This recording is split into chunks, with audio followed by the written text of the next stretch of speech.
Presentation by Owens Harkey regarding the 2012-2013 town marketing. Welcome back. Oh, well, glad to be here. My name is Matt Owens. I'm a partner at Owens Harkey, for those of you who don't know me. We're a 52-year-old advertising and public relations agency right here in the Valley. Fourth generation native Arizona. My partner Scott, who happens to be a little bit younger than I am, is fifth generation. So very familiar with the town and its growth throughout the years. I remember 3 years as a child when it wasn't much, at a gas station. And we're very thrilled to be involved. We're looking forward to really getting to work. I mean, we have a lot of plans, and the plans are wonderful, but it's not really where the rubber meets the road. So we're really looking forward to pushing forward and starting to execute some of this to try and work on those numbers and continue to generate more sales tax revenues. And that's really where our focus is as an organization. We like bottom line responsibility and that sort of reporting. So we'll be looking forward to seeing, if what we're doing is having an impact, and if not, well, that tells someone like me we need to change. Really targeted in on 2 primary demographic segments that we want to go after. They're both female focused because we feel strongly that driving entertainment dollars is really led in most families by women. And while women influence or make 85% of all purchase decisions in the United States, so it's a pretty safe target. So we have 2 of them. One is we're targeting, for lack of a better term, we call a female socialite, someone who lives in the North Valley, has an upper income skew to the household, has free time, and has some money in their pocket that they can go and spend here.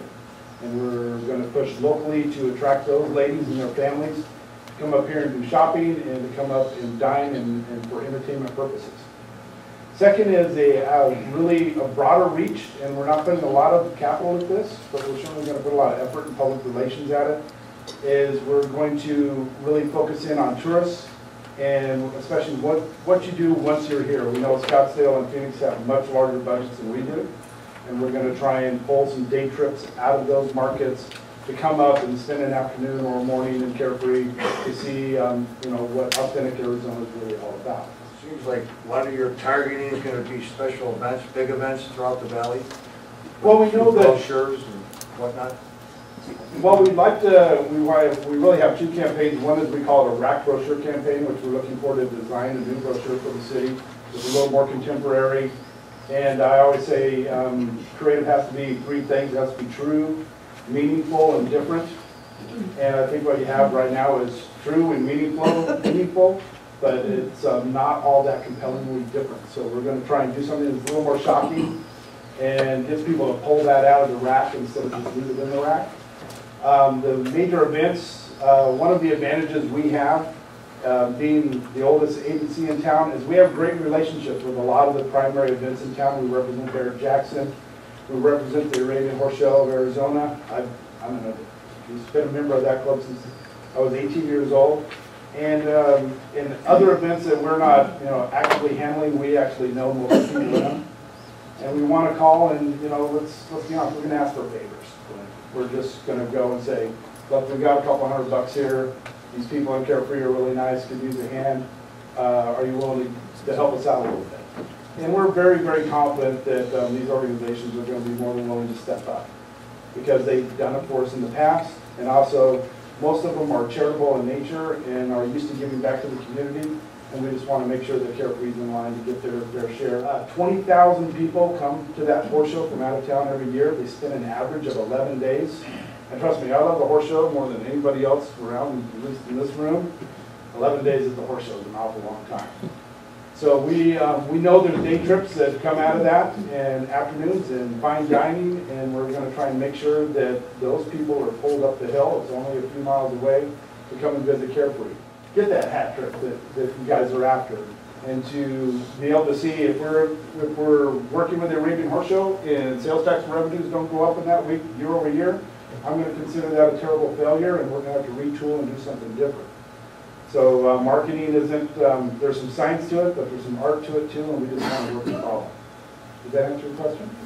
One of them. Okay. The seniors PGA that's coming up in Desert Mountain in November. What's your plans there for that? Well, we've begun dialogues with them. It seems that Scottsdale pretty much owns that event as it is in the city of Scottsdale. We're working with Mayor Schwan and the city manager to see what we can get out of, if we can do parking at the airport, how we can use that venue to draw some people over. It'll probably take some special signage and really run an event of our own. I think when the people are going to the tournament, if we can get them to park in our city, the odds of us getting them to drive through and stop on the way back out is actually pretty good. The crowd for that isn't going to be huge. We're saying 20 to 30,000 people over the 4 days. So, you know, we're going to put some effort at it, but I'm not going to go too crazy on it. We're going to see what we can get out of them. We're going to see, you know, can we work with the Golf Channel to do a flyover or do a stop off? They got a lot of time to fill. How do we get them to come to, you know, our city center to get their B-roll instead of going someplace else? And we'll certainly have B-roll of our own to provide to them by that time, and we'll be, you know, trying to do what we can on the PR front to push that out to them. You lost me, you said B-roll. What was that marketing term? It's really a public relations term. A lot of these networks and news stations, they've all cut back on their staff. I mean, it used to be every television station in the valley had a helicopter. Every television station had multiple reporters and vans at any given time. You know, for instance, in the city of Phoenix, 3 stations right now share one van with one reporter. And so that van drives around town and covers stories, and that's why if you flip through the news, you see the same news at every station, because they're all getting the same feed from the same reporter out there on the street. The Golf Channel will have, they've experienced a hard time just like everybody else. So we will have our videographer up here shooting the shopping scene here.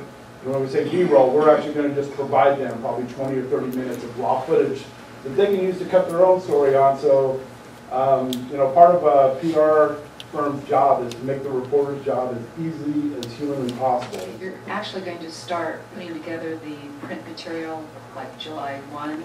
Yes. So design begins just as soon as the day we get green lighted, all the design work starts. We'll probably start some of it, but creators already have. They're anxious to get to work. But that piece, the collateral piece, is due to be done by August 15th. So you'll be seeing, copies of everything. I don't like doing creative by committee, but we'll certainly share the process as we go along and raise any major objections. And just keep in mind that, if you guys already live here, you don't buy, you're not the target. And we have to get you to look at it through the prism of who we're after, which is women that are in their 30s and 40s. And we'll have that done well in advance of the rack brochure in our high season. Our goal is to have it available for the shoulder season so we can try and boost things up for those early visitors that are coming in, before the big flood hits. Can't be everywhere. The merchants here combined are out spending us probably 5 to 1 over what the city's actually doing. So we're going to shift some of the dollars online because it is where the media is really shifting. It's where viewers are really shifting. And to be honest, it's where the bargains are right now. I mean, on a cost per 1,000 basis, we can be online and be completely trackable with what we do online in a very, very, efficient and meaningful way. So we're going to take some of the dollars and move online. And we think we can get a lot of the print done through our public relations efforts instead of spending hard dollars. We can use earned media to try and get stories out to support our local retailers that are already in those magazines. We want to be where we're not right now, and to try and make a splash to get people that don't even know we exist. I believe the nimble win in the end, so we want to adjust the environment we're working in on the fly and to work with your staff to understand the environment and what's really going on, engage things on a year-over-year basis to determine are we having a positive effect. Like I said, if the numbers are going up, well, then we can say, well, maybe we're having a positive effect. If they're going down, we can be sure they're not. So if they're going down, we're going to be quick to move dollars and resources to places that are going to do a better job for us.